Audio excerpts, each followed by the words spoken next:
Hi guys, this is me Renee, and today we are back with a brand new toy. So guys, this is the Bendy and the Ink Machine, the Ink Machine Room, a buildable scene set, guys. So I had a lot of fun doing it. I did mess up quite a bit, so I did do some stuff off cameras, like the stickers and things like that. I really enjoyed building this thing. It was quite tough because the instructions were really confusing. And the only thing I have to complain is that sometimes they're hard to stick together. So it's not like Legos, guys, where they're kind of like easy. They're kind of like, there's moments where like my fingers were hurting and I had to like push down hard on them. But this does come with 3 characters. You do get Ink Bendy, you get regular Bendy, and you get Boris. So pretty cool. They come with, I love how they come with figures so you can play and do all that. It was pretty much fun. It reminded me of Legos. It was quite difficult. There wasn't that many pieces. There were only 256 pieces. So I had a lot of fun doing this, guys. I know that some of you have been waiting on me to build these, guys. I know there's more coming out or should be coming out. I just found this one at at the local Target store. Guys, this one is $19.99, so roughly $20. So guys, definitely check out your Target stores, and I will definitely be looking out for more of these buildable scene sets or any kind of Bendy and the Ink Machine new toys that will be coming out. So guys, definitely check your local Target and Walmart. Target and Walmart are both resetting their mods, which basically they're getting new toys. So definitely check them out. They might be at Walmart. I've only seen this at Target, guys. So I don't know if it's a Target exclusive. It doesn't say Target exclusive, but that's not always the case. You know how that goes. But guys, I had a lot of fun. I'm showing the instructions. So the first part is really confusing, guys. So if you're going to build this, I would say the first part. Everything else kind of goes easily, but the first part is like the outline with the brown. So basically, you have to basically lay them down and then basically put the big yellow piece on top. So basically lay down your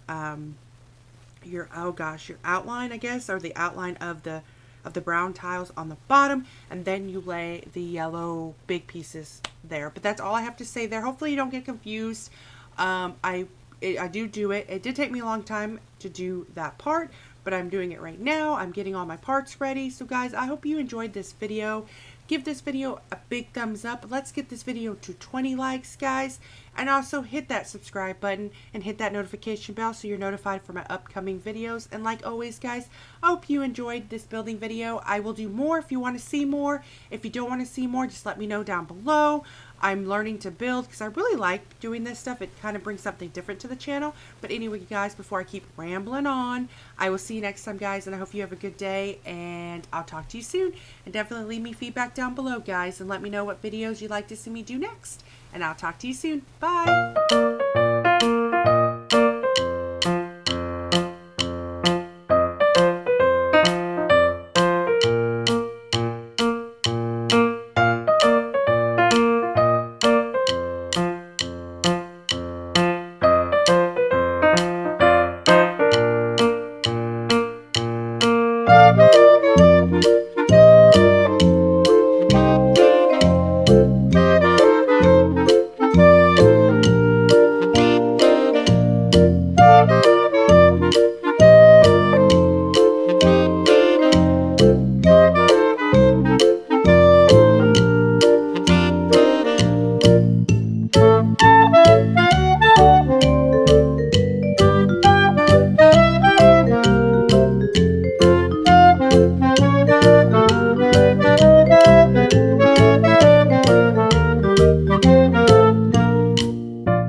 Bye.